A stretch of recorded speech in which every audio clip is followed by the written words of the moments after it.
Oi, turma, do livro Perturbações Espirituais, de Valdo Franco e Manuel Filomeno Miranda. Nós vamos dar continuidade, então, ao quarto capítulo, Os Desafios Prosseguem.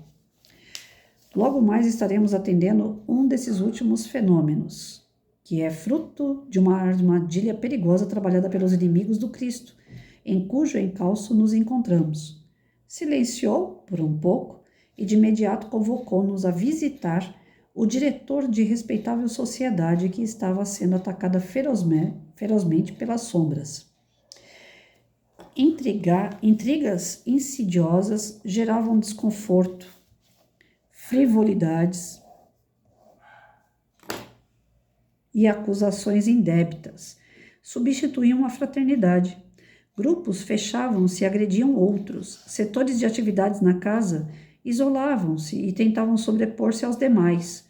Competições e desavenças por cargos substituíam a simplicidade em campo de batalha e a perda da sintonia com a espiritualidade superior, lentamente transferida para os serviçais do anticristo, que se haviam infiltrado nos diversos setores, que envolviam seus responsáveis que se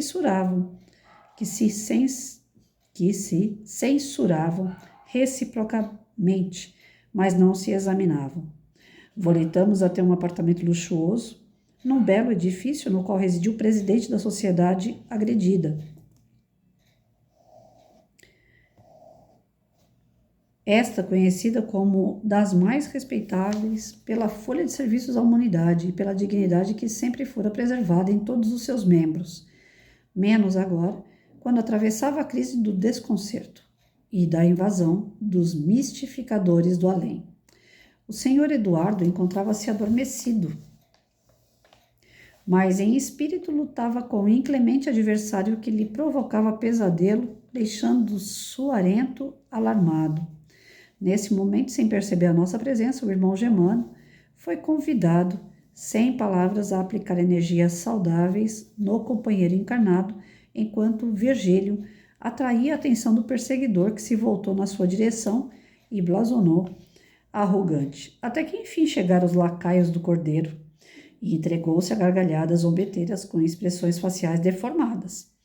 O dedicado espírita mineiro, com paciência e compreensão, respondeu mansamente: sim, somos os lacaios do cordeiro, dedicados a amparar os lobos esfaimados e oferecer-lhes o pábulo que mata para sempre a fome de amor e de compaixão.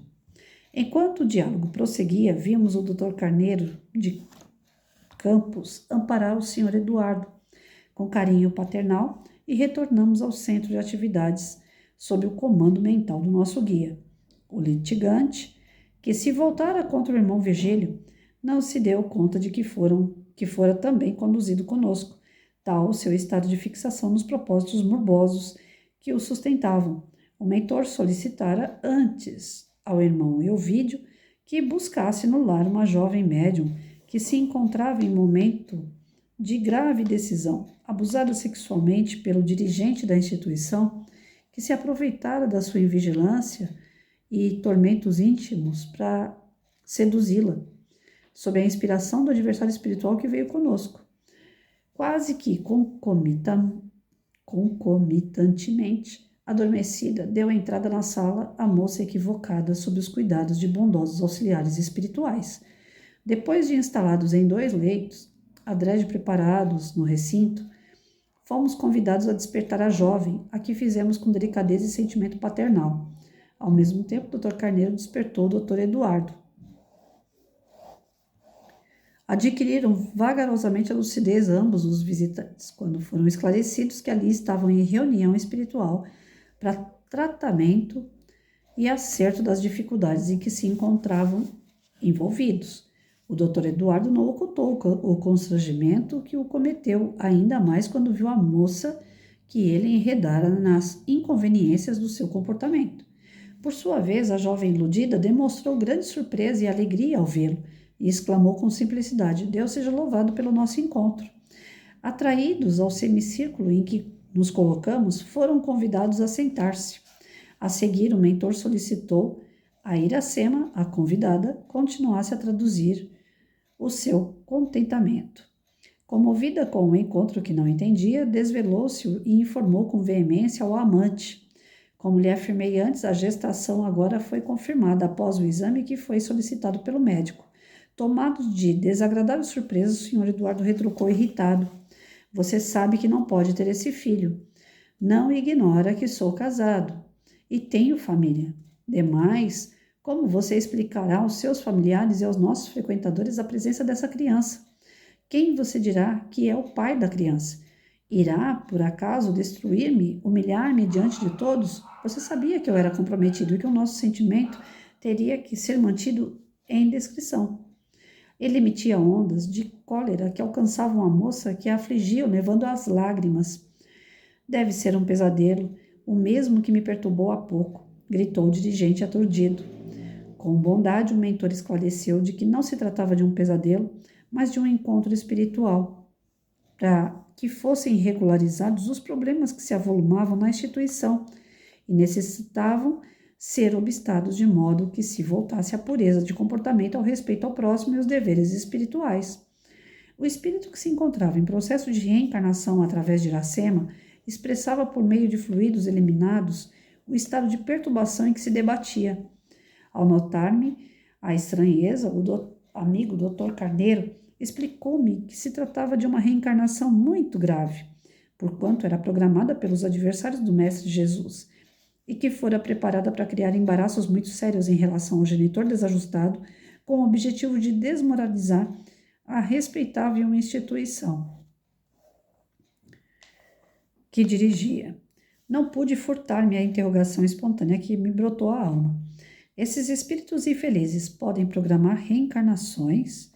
Até onde vão as suas possibilidades, de forma que podem interferir de modo nas atividades humanas?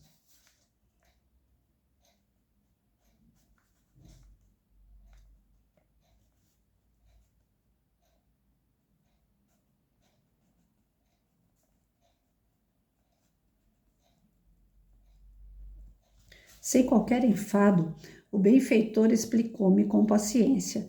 Tudo o que existe e ocorre encontra-se sob a supervisão superior dos embaixadores do Pai, no querido planeta, sob os cuidados do amigo incomparável Jesus, enquanto os desafortunados atrevem-se em organizar programas que dificultem a execução dos labores evolutivos das criaturas, tornam-se, por sua vez, objeto das soberanas leis que desconhecem e passam a ser responsáveis pelos acontecimentos infelizes que os dispensariam, pois a providência dispõe de meios eficazes para todas as circunstâncias. Atrevidos e ambiciosos acreditam ser possuidores de forças e de recursos para programarem reencarnações perniciosas, de intrometer-se em projetos relevantes e edificações de alto porte com propósitos infelizes de destruição a longo prazo. Eis porque a vigilância e a oração nunca podem ser descartadas, porquanto se trata de recurso preventivo contra o mal que ronda incessantemente os passos da humanidade em todos os tempos. O primeiro passo eles conseguiram com êxito, ao utilizar-se da debilidade moral do irmão Eduardo, portador do sexo viciado, em vez de amparar a necessitada, que lhe buscou auxílio espiritual, complicou-lhe a existência com o tormento da sua sedução sob o controle dos inimigos dele próprio e da sociedade que dirige. O sexo na atualidade terrestre, como em todos os tempos passados, guardadas as proporções, tem sido rampa de descida moral lamentável, que complicou muitas existências. Nesse sentido, vemos a naturalidade que muitos aficionados das paixões inferiores acreditam-lhe, consideração sempre em defesa dos direitos de exercer-se função sexual conforme se apresente mesmo em violência contra as leis de equilíbrio, de renovação moral e espiritual dos seres humanos. Pude observar que o senhor Eduardo encontrava-se enleado em fluidos muito grosseiros, defluentes dos pensamentos em desalinho do cotidiano e na conduta desenfreada que se permitia, porquanto, embora a aparente dedicação aos compromissos espíritas era frequentador de casas de tolerância, onde procurava dar vazão aos instintos mais vis. O matrimônio que deveria respeitar e a paternidade que lhe cabia dignificar já não mereciam qualquer consideração, o que explodia em problemas domésticos, brigas contínuas com a esposa, que lhe notava a conduta vulgar e já não suportava dissimular os problemas domésticos. Naquele momento significativo, Dr. Bezerra buscou acalmar o companheiro revoltado que se tornava pedra de escândalo na comunidade que deveria honrar com exemplos de elevação, renúncia e abnegação. O irmão e amigo disse-lhe, o nobre médico, não tem por que ficar irritado com a revelação que lhe confirma o fruto da insensatez num relacionamento como o que o amigo se permitiu sem tomar as providências impeditivas necessárias. Era inevitável a ocorrência da gestação, especialmente num comportamento atentatório à dignidade pessoal da jovem inexperiente que foi usada com imprudência, assim como a relação a todos que frequentam a instituição que deve ser dignificada pela conduta dos seus dirigentes. Eu não posso assumir essa paternidade, exclamou ruborizado. Pensasse no assunto antes das atitudes reprocháveis que manteve quando ludibriou a boa-fé da cliente que lhe buscou o socorro e teve agravados os seus problemas. Vou parar por aqui. Já deu 11 minutos de vídeo. O texto é longo. Então, vamos lá. Vamos por partes. Aqui, a turma do Bezerra de Menezes está chegando num centro espírita, onde o dirigente tem um problema grave com a parte da sexualidade. Ele tem uma necessidade sexual que acaba atraindo a espiritualidade inferior. Ou seja, ele é um desequilibrado nessa parte. Ele não consegue conter os seus instintos sexuais. Ele é casado, tem filho, no entanto, ele não é uma pessoa fiel à sua família. E com isso, mesmo sendo um promíscuo, tá? Ele utiliza aquilo que deveria ser para bondade, para servir o próximo, como uma ferramenta de atrair pessoas. E atraiu uma jovem. O nome dele é Eduardo, como está dizendo aqui no texto, dirigente de uma casa espírita, e seduziu uma moça. Cadê o nome dela? Que eu já esqueci.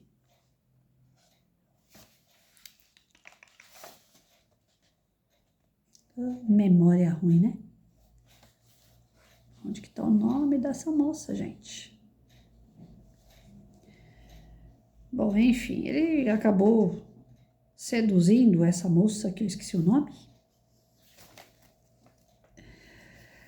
Ai. Uma jovem médium que se encontrava em momentos de grave decisão. Não achei o nome da mulher, gente. Bom, enfim. Já que eu não lembro, fica sem nome. Se eu conseguir achar ela aqui, eu falo. Essa moça, ela foi procurar a casa para pedir ajuda. Ela tinha uma necessidade de ser ouvida, de ser trazida para a doutrina, para desenvolver o amor a si próprio, a sua autoestima, um trabalho que deveria ser feito com seriedade, com carinho, com um amor fraternal. E o dirigente, com esse ímpeto que ele tem pela sexualidade, esse instinto sexual muito grande que ele tem, ele acabou seduzindo a moça e tiveram um caso. E tendo um caso, essa moça engravidou. E grávida, ele não aceita essa gravidez porque ele tem a família dele. Ele acha que vai acabar com a reputação dele enquanto pai, enquanto marido e enquanto dirigente da casa. E quem aplaude tudo isso? A espiritualidade inferior, que quer atacar o centro. Não é bem ele, mas através da sua invigilância, abriu uma porta para que a espiritualidade inferior trabalhasse. E a espiritualidade inferior trabalhou de tal forma. Achei. Iracema, o nome da moça.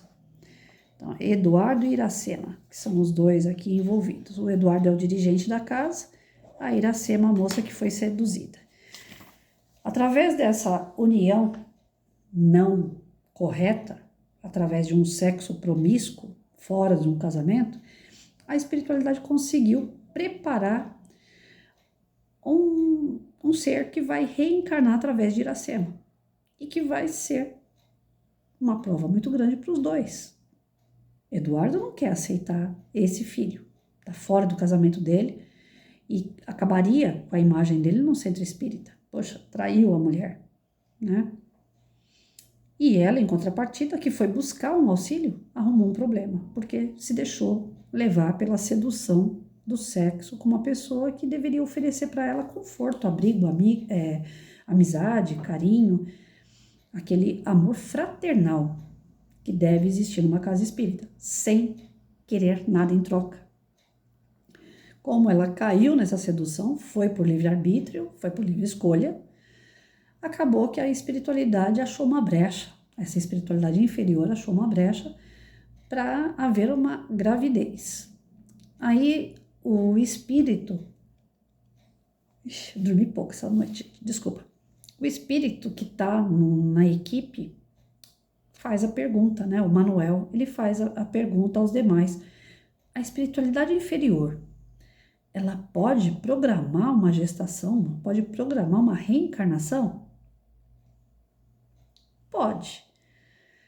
Jesus dizia que o escândalo é necessário, mas ai daquele que pratica o escândalo. Então, a espiritualidade superior está assistindo tudo isso. Se não fosse da vontade real da espiritualidade, se eles não vissem nessa gravidez, nessa nova reencarnação, uma chance de ajuste entre esses seres, eles não iam permitir. Mas permitiram porque, apesar de ser algo feito pelas trevas, tinha um propósito. Como eu acabei de dizer, o escândalo é necessário, mas ai daquele que comete o escândalo. Então, a espiritualidade permite a promiscuidade, permite a gravidez indesejada, permite as discórdias que existem entre eles devido à situação que está sendo apresentada. A esposa desse dirigente da casa já está por aqui com ele porque sabe que ele trai ela, não só com essa moça, mas que ele vai em lugares procurar essa promiscuidade sexual. Então, existe um emaranhado de um problema aí. E a espiritualidade superior está vendo tudo isso acontecer. Tudo nós podemos, gente, mas nem tudo convém. E quando a espiritualidade aceita, é porque tem um propósito, algo vai vir depois de tudo isso, que é a colheita. Nós vamos plantar, mas nós vamos colher. Então aqui nada mais é do que uma situação que está emaranhando no meio de campo, a espiritualidade inferior tem vontade de derrubar o dirigente para derrubar a casa, porém a espiritualidade superior está de olho, está deixando acontecer. Até naquele ponto que ela vai falar, para, agora vocês vão entrar na parte dos ajustes, que é a parte que eu creio que nós vamos ver amanhã, porque não tem nada, absolutamente nada que passe em vão. Tudo aquilo que nós criamos, existem as consequências. Então, até aqui, a espiritualidade inferior está tentando manipular situações para que a casa espírita caia, e é uma casa conceituada, pelo que o Manuel relata aqui durante o texto. O que nós vamos ver seguinte, eu creio que seja o resultado desse emaranhado de problemas que esse Eduardo com essa Iracema criaram dentro da casa espírita. Então, o que a gente leva de lição em cima disso? Quantas vezes as pessoas procuram uma casa espírita para pedir um auxílio, uma ajuda, e as pessoas realmente, pela sua imperfeição moral, acabam levando pelo lado pessoal. É assim na casa espírita, é assim na igreja, é em qualquer lugar. Qualquer lugar. Você vai procurar um emprego, por exemplo. Tem uma emissora de TV que ela agora, né, depois de tantos anos, a gente vê que tem uma série de atores processando a emissora, porque para arrumar um emprego precisava fazer o teste da cama. Esses atores não tinham que fazer o teste da sua capacidade, tinha que fazer o teste da cama. Tinha que passar por um diretor, tinha que passar por uma diretora, para ver se ele era hábil ou não naquilo que o papel ia exigir dele. Tem médicos, psiquiatra, psicólogo, clínico, ginecologista, que eles atuam dessa forma, sem ética nenhuma, confundindo a ideia de um médico com o seu paciente a título de uma pessoa que está ali ouvindo com aquela pessoa carente. Porque quando nós vamos no médico, geralmente a gente vai de cabeça baixa. Já repararam? A gente vai porque precisa. Ninguém vai no médico porque quer. Então a gente vai naquela condição de humilde. Doutor, o que o senhor mandar fazer, eu faço. E às vezes o médico, por ter uma inclinação negativa, ele acaba pedindo coisas que não é necessário. Então hoje o que tem de ocorrências envolvendo o médico em relação a abuso, estupro, pedofilia. As pessoas que estão em todos os locais, elas têm defeitos em todos os locais, não é só na casa espírita. Então nós temos inclinações. Cabe a cada um conter as suas inclinações. Quando nós nos deparamos com pessoas que têm inclinações, mesmo que nós estejamos carentes, vulnerável, inseguro, com medo, nós não podemos ceder tudo o que o outro quer, porque o outro está numa posição favorável a ele está acima, naquele momento, de nós. Um médico tem total controle da nossa saúde. Um diretor de novela tem total controle de quem ele pega ou não para ser um ator da sua novela. Um dirigente da casa espírita tem total poder de decidir quem vai trabalhar no grupo espírita com ele ou não. Ele tem um total poder de dizer, olha, você tem que fazer um tratamento de 8 semanas ou não. Você tem que vir aqui servir a casa espírita, você tem que estar aqui separando roupa daqueles que fazem o acompanhamento a cada mês, as famílias que nós assistimos. É um modo de você estar na casa espírita, trabalhando na casa espírita, perto de mim, eu vou te ajudando a ser uma pessoa mais útil.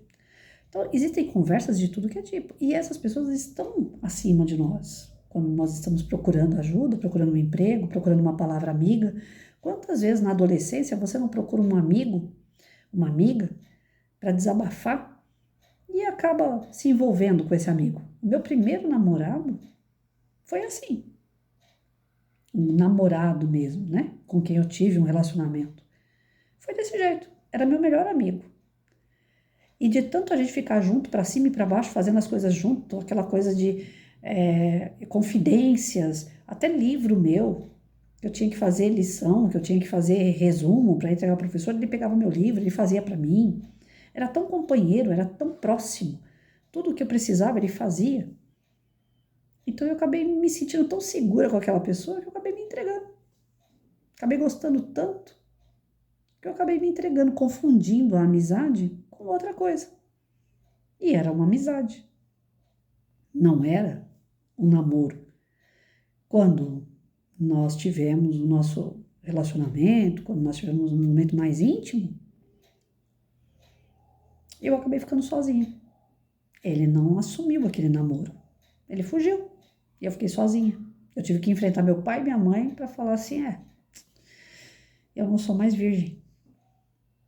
E a pessoa não estava ao meu lado. E eu tomei um cacete bom, apanhei pra caramba. E fiquei presa mais do que nunca. As consequências para mim foi péssima, de uma escolha errada. Se a pessoa realmente gostasse de mim, se ele queria ficar comigo, se era realmente um namoro, ele não ia me deixar sozinha naquela circunstância. Mas sabe aquela história? Foi bom enquanto durou? Agora você se vira. E eu tinha uns 14 para 15 anos na época. Era uma meninona, ainda brincava, gente. Eu vou culpar essa pessoa? Não. Eu tive meu livre-arbítrio, eu podia ou não ter me envolvido com ele. Mas a carência, aquela coisa dele ser meu protetor, dele ser meu amigo, dele estar comigo para tudo, me fez confundir as coisas. Mas ele estava acima de mim. Ele estava com, acho que ele tem 4 ou 5 anos mais velho que eu, mais experiência que eu. As pessoas que têm mais é que deveriam acolher mais e, no entanto, usam essa capacidade do mais para atrair o que tem menos e usar o que tem menos. E o que tem menos acaba se deixando levar. Eu não posso culpar totalmente o dirigente da casa espírita desse contexto, porque a menina tinha o livre-arbítrio de falar, eu quero, não quero, eu vou, não vou. Mas como você está vulnerável, como você está inseguro, e aparece alguém que te dá uma certa segurança, você acaba se jogando nessa situação. Isso serve de exemplo para a gente aprender a não fazer isso. Mas criticar ele ou ela, achar um culpado para essa situação, não adianta, não vai levar a gente a lugar nenhum. Assim como também culpar a pessoa com quem eu namorei lá atrás, ou me culpar, porque eu deveria ter me guardado mais, eu deveria ter me preservado mais, não vai levar a lugar nenhum. Agora, utilizar o que aconteceu como um modo da gente prevenir que aconteça novamente, vale a pena. Por isso que a espiritualidade superior permite que aconteça, porque são exemplos a não ser seguidos, são exemplos que trazem sofrimento e que a espiritualidade utiliza para ensinar aqueles envolvidos com o sofrimento e ensinar os que não estão dentro daquele contexto a não cometer o mesmo erro. Por isso que Jesus dizia, o escândalo é necessário, mas ai daquele que comete, vai colher fruto amargo. E quando ele diz isso, ele alerta aos outros que não cometeram o mesmo erro a não cometer. Por isso que a espiritualidade superior permite. Porque seria muito simples a gente entrar aqui no consenso e falar assim, poxa, mas um dirigente da casa espírita, a espiritualidade superior deveria intervir, tirar esse cara de lá, falar que ele não serve para ser dirigente e acabou. Mas não, eles permitem. Para nós, tudo é permitido. Só que nem tudo convém. Aí é que está o grande barato da coisa. Nós temos que tomar cuidado porque nem tudo convém. Vai muito das consequências. Todas as nossas escolhas, pensem primeiro nas consequências. Não pense só na sua escolha naquele momento, porque pode ser errado. Então pense nas consequências. O que vai acontecer depois dessa escolha que eu fizer agora? Eu não posso comer açúcar, mas eu quero comer. Posso? Posso, tá aí o açúcar. Mas eu sei que eu não posso. O que vai acontecer comigo? Eu vou ficar doente. É a consequência da minha escolha. Eu sou casada, eu não posso ter um outro homem. Tá aí outro homem olhando para mim. Tá livre. Eu posso pegar? Posso. Mas pelos valores, pelos princípios, pelo que eu sei que é certo e errado, tá errado pegar outro homem sendo casada. Hoje eu vivo uma vida, hoje não, né? Há muito tempo. Desde que eu fiquei viúva, que eu não consegui me desvincular dessa vida de casada. Às vezes até esqueço, às vezes até falo. Meu marido, né? Ele é falecido há 18 anos. Mas muitas vezes eu utilizo o nome marido. Às vezes até quando eu estou namorando com alguém, eu esqueço. É o vício, né, de falar que sou casada. Às vezes eu estou namorando uma pessoa e falo, ai, meu marido. Aí a pessoa olha para minha cara e fala, quem é seu marido? Eu sou seu namorado? Como é que você está marido? Porque eu não me desvinculei totalmente dessa história de ser casada. Eu levo uma vida casada. Eu saio, faço o que eu tenho que fazer e volto para minha casa. Eu não consegui entrar nessa assim, eu sou livre, eu posso sair com o que eu quiser, a hora que eu quiser, fazer o que eu quiser. Eu não consigo ser assim. Agora, tem pessoas que é o contrário. Tem pessoas que são casadas, não querem usar aliança, não levam a sério a aliança moral de um casamento. Eu uso aliança, eu gosto, é um objeto. Não significa que eu estou casada com alguém, mas era algo que era meu sonho. Eu queria ter uma aliança um pouquinho mais grossa. Eu sempre vi a aliança dos meus pais e falava, um dia eu vou ter uma aliança grossa. Essa aqui ainda não é a que eu quero. A que eu quero ainda vai mais um pouquinho, mais grossa ainda. Mas, para quebrar o galho, essa daqui tá boa. Custa caro um trocinho desse aqui. Para ser um enfeite no dedo. Mas, de certa forma, isso me traz uma tranquilidade também. No meu psicológico, é como se eu tivesse uma aliança com alguém, que eu não estou totalmente sozinha. Aí, quando eu namoro, lógico, né? Tira a aliança, porque aí é uma outra história. Mas se eu tô sozinha, eu me sinto bem, confortável com essa aliança. E tem cara que é casado, mulher que é casada, que nem a aliança no dedo quer colocar. Se sente preso, né? Eu não me sinto presa. Eu me sinto bem. Vai do caráter de cada um. Se eu entro numa casa espírita, carente, com problemas na minha cabeça, procurando ajuda, a pessoa me abraçar e eu ver que dentro desse acolhimento existe uma intenção, eu vou sentir, eu vou sair fora, mesmo sendo solteira. Porque aquele abraço não é fraternal. Se for um abraço fraternal e eu sentir um acolhimento que vem da espiritualidade, eu fico. Se eu perceber que tem um interesse, eu caio fora. Porque eu aprendi a lição lá atrás. Quando alguém se aproxima de você com interesse e quando não. Se a pessoa tiver um interesse, eu sinto de longe que ela tem interesse. Mas eu criei essa casca devido ao aprendizado lá atrás. Tem pessoas que não tiveram essa experiência. Então acabam sendo meio que inocentes. Outras não. Promiscuidade pura. Se a mulher sabe que o cara é casado, ela tem a tendência a se afastar dele. Um tempo atrás aconteceu um episódio comigo. Eu brinco muito com rapazes, com homens. Para mim é normal. Eu sempre fiquei melhor no meio dos homens do que no meio de mulher, porque as brincadeiras são mais divertidas. Eu acho o universo masculino muito divertido. E eu brincava muito nas imagens, nas postagens de um amigo meu, que é um amigo virtual. Até então é virtual, porque eu não vi pessoalmente, mas eu converso com ele no WhatsApp, no dia a dia. Acaba sendo próximo devido aos meios de comunicação. Aí eu comecei a fazer umas brincadeiras, né? Escrever algumas coisas nas postagens dele no Face, aberto para qualquer um ver. Ele estava casado, juntado, não sei.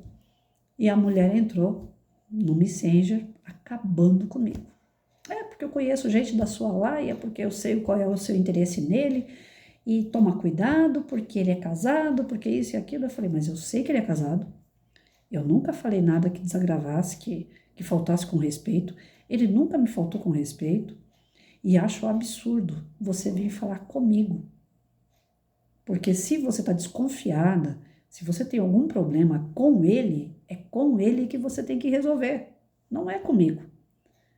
Se ainda que eu não fosse quem eu sou, se eu fosse promíscua, você não teria que falar nada comigo. Eu não tenho nada a ver com você.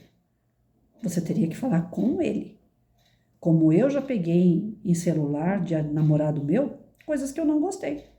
Eu falei, opa, é com você que eu vou resolver. Por que você deixou permitir? Por que você se permitiu a isso aqui? Então, é uma coisa entre o casal. Não é quem tá de fora. Quem tá de fora não tem nada a ver. A pessoa que entra de fora, ou entra pela inocência, ou entra pela malícia, mas ela não tem nada a ver. O casal tem que se resolver. Aqui, pelo contexto, a mulher já está empapuçada, mas ainda não tomou uma atitude. Ele está cometendo um erro atrás do outro. E quem está chegando está se deixando envolver pelos erros dele. A espiritualidade inferior aplaude. Todo e qualquer escorregão nosso, eles aplaudem. Principalmente se for para atingir os lugares que são focos de melhorar espiritualmente outras pessoas. Seja igreja, seja centro espírita, seja o que for. Eles querem detonar.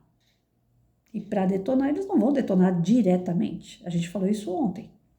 Não tem como eles fazerem direto. Vou lá e vou acabar com aquele centro espírita. Eles vão pelas bordas. Eles vão utilizar daqueles que são menos favorecidos, na parte de valores, de princípios, de moral, de ética. E vão fazer esses aí atacar a doutrina, como também atacariam uma igreja ou qualquer outro tipo de religiosidade. Religião, né? Então é isso. A gente aprende nesse capítulo o quê? Que as tentações existem, de todos os lados, de todos os lugares, de todas as pessoas. Cabe a cada qual saber se comportar. Se eu uso isso daqui, eu me comporto. Se eu não usar isso aqui, eu me comporto. Para mim, tanto faz. É de mim. Eu não vou me envolver com aquilo que é errado. Aquilo que vai me trazer uma consequência ruim. Não é que aquilo seja errado. Eu posso até gostar de uma pessoa que tem compromisso com outra. Mas eu não vou me envolver. Porque a consequência de me envolver é ruim. Não vai fazer a gente deixar de gostar das pessoas, de sentir prazer da companhia da pessoa. Mas eu não posso me envolver totalmente. Porque aí as consequências são essas. O meu primeiro filho, que eu perdi, foi um espírito planejado dessa forma. Eu e meu marido era moleque, a gente se amava demais, a gente se curtia demais, a gente tinha sexo demais, e nesse desequilíbrio a espiritualidade, opa, manda esse moleque lá.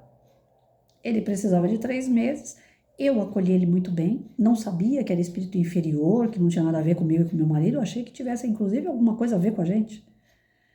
Eu tratei muito bem, eu amo até hoje, chorei por 1 ano a ausência dele, quando ele morreu. Fiquei em luto 1 ano, mesmo sendo espírita, eu chorava dia e noite por causa do meu filho. Até vir a comunicação e falar, mãe, obrigado, mas eu só precisava de 3 meses. Eu estava passando e senti a energia sexual de vocês e entrei no meio. Eu não tenho nada a ver com o plano de Deus para vocês. Aí amenizou meu coração. Mas ainda assim é meu filho. Para todos os efeitos, não interessa se seja espírito afim ou não, eu tenho o maior carinho, o maior amor por ele. Já o Rafael, o segundo filho, foi feito, planejado pela equipe superior para ser nosso companheiro, para estar conosco. Tem tudo a ver comigo e com meu marido. Mais com meu marido, creio eu. Mas nós corremos riscos de gravidez indesejada, de espíritos que são muito endurecidos virem no meio da gente, espíritos que vêm para resgatar situações adversas que nós ainda não estamos preparados para ajudar. Existem esses desequilíbrios nas reencarnações, nem todas são programadas para dar tudo redondinho, certinho, porque nós não somos redondos. Então nós temos que tomar cuidado quando a gente se envolver com pessoas. O ambiente tem que estar preparado, nós temos que estar preparados. O sexo é um ato de amor, não é um ato de corpo, como as pessoas têm visto. Geralmente as pessoas têm visto o sexo como um desejo, uma vontade, que nós temos liberdade para fazer quando quiser, com quem quiser. Não é bem assim. Podemos fazer? Sim. Devemos fazer? Não. Temos que ter a pessoa certa, momento certo, oportuno, equilibrado. Quando eu preparava o ambiente da minha casa para receber meu marido, vocês vão falar, Patrícia é doida, mas eu fazia prece. Depois que eu fiquei sabendo que o primeiro veio devido a um desequilíbrio, eu procurava equilibrar o ambiente, fazia prece e preparava para receber meu marido com amor, com carinho, não com aquela coisa louca do sexo, né? De cabeça para baixo, mas aquela coisa carinho, porque nós tivemos esse momento Lagoa Azul. Lembram da Lagoa Azul? Aquela coisa de se descobrir, né? Um não sabia fazer, o outro também não sabia fazer, era um imã, grudava um no outro. Então, assim, a gente foi aprendendo junto a fazer o sexo. Porque até então a gente sentia amor, não sentia vontade, desejo sexual, a gente sentia amor. No começo a gente queria estar junto, só isso já era bom. E a gente foi se descobrindo sexualmente junto. Então era uma coisa meio desequilibrada mesmo, porque a gente não sabia a que ponto que era certo, qual é o momento certo, né? A gente era criança, era moleque. Depois, com o passar do tempo, vai amadurecendo, com a perda do primeiro bebê, eu falei, opa, vamos preparar o ambiente. Não que a gente não vá fazer umas estripulias de vez em quando, faz parte do ser humano aprontar. Mas que seja com aquele seu companheiro, aquela sua companheira de jornada. Que nem algumas vezes já me perguntaram assim, Patrícia, e motel, o que você acha? A espiritualidade negativa deve correr solto lá, né? Corre, assim como na sua casa também. Depende o quê? Do teu pensamento. Se eu for para um motel, como aconteceu comigo com 18 anos, 18, 19 anos, 20 anos, sei lá, não lembro bem agora a idade. Eu não tinha para onde ir, eu tinha que esconder meu marido. A gente namorou 6 anos escondido. Eu tinha que esconder ele, ninguém podia ver.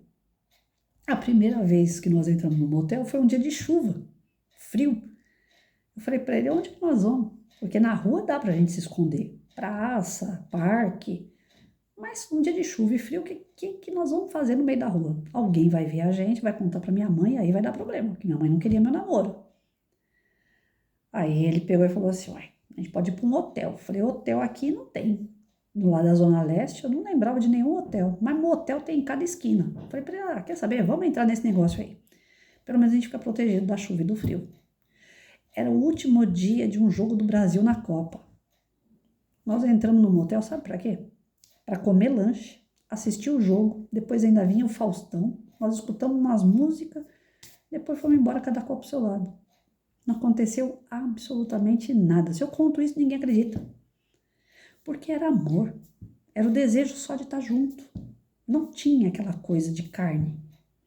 Depois, eu acho que com aquela liberdade que a gente vai tomando dentro do namoro, de colocar a mão aqui, colocar a mão ali, aí o desejo foi aparecendo, mas tipo Lagoa Azul mesmo, um aprendendo com o outro aonde colocar a mão. E eu vejo que a molecada de hoje, com 10, 11 anos, eles têm essa ânsia, esse desejo sexual muito ativo, porque são espíritos que já vêm de outras encarnações com várias bagagens e alguns vícios, e eles trazem isso já desde a infância. E se não for contido, não for trabalhado, vai encher de menininha de 10, 11 anos que com a primeira menstruação engravida. Porque precisa de um norte, precisa de um limite. Caso contrário, nós vamos ter um excesso de criança tendo criança. Porque eles estão vindo mais espertos. Lá atrás eu tinha 12 anos e eu brincava de boneca. Molecada de 12 anos hoje tá indo para baile funk. É bem diferente. Então, esses cuidados nós temos que ter. A promiscuidade, ela é um pulo daquele sexo exagerado. É bom, é gostoso com a pessoa que você ama. E ainda assim, prepara teu ambiente. Não pode ser assim, a torto e direito, qualquer coisa, qualquer lugar, qualquer pessoa, porque isso daí gera uma obsessão terrível. E ser vigilante faz parte do que Jesus disse, orai e vigiai. Porque as tentações estão em volta. Você sai com o seu namorado, com o seu marido na rua, com a sua esposa, com a sua namorada na rua, tá cheio de gente se oferecendo para eles. E eles precisam saber se controlar. Você precisa se controlar. Hoje eu tô sozinha, eu brinco lá no Facebook, lá eu coloco lá uns caras musculosos, eu falo, eita Lelê, eu queria entrar numa quadrilha dessa, eu queria um médico desse. Eu brinco. Quando eu tô com uma pessoa do meu lado, jamais vou fazer uma brincadeira dessa, porque mesmo que seja brincadeira, eu estou abrindo a porta para uma tentação, porque meu companheiro, meu namorado pode imaginar o quê? Se ela pode ficar vendo um homem musculoso, aí eu também posso ficar vendo uma mulher que tenha peito, bunda, sei lá. Então, qualquer brecha que a gente dá, mesmo na brincadeira, ela acaba evoluindo. É aí onde está a frase, orai e vigiai, não dê a brecha ao azar, porque ele chega na tua porta, ele entra no teu coração. Aí começa desconfiança, insegurança, briga, desentendimento, desequilíbrio, e aí a espiritualidade inferior bate palma, entra e não quer sair, porque é o ambiente desse que eles gostam. Então é isso. Nós estamos vendo aqui a questão do sexo como um ponto fraco para qualquer ser humano, para qualquer espírito que está em evolução. É um ponto fraco, é o sexo. E esse ponto fraco a gente tem que aprender a conduzir, porque quem conduz o corpo é o espírito e não o contrário. Não posso falar assim, é a tentação da carne, a carne é fraca. Isso não existe. O que existe é a sua mente fraca, o que existe é o seu espírito fraco, você se deixou levar. Nessa parte não tem perdão, gente. Nessa parte não tem como você dar desculpa. Tanto quem assedia como o assediado. Quando um assediado processa o cara que assediou, por mais que ele estava carente, vulnerável, tal, ele também tem a parcela de culpa dele, ele se deixou levar. Por que a justiça é só para um lado? A justiça tem que ser para os dois, cada qual tem que receber a sua parte. Eu não concordo que só o cara que assedia que tem que pagar, não. Principalmente num caso como esse. Pessoas adultas que sabem exatamente aquilo que estão escolhendo fazer ou não. O que vocês acham? Né? Amanhã a gente continua.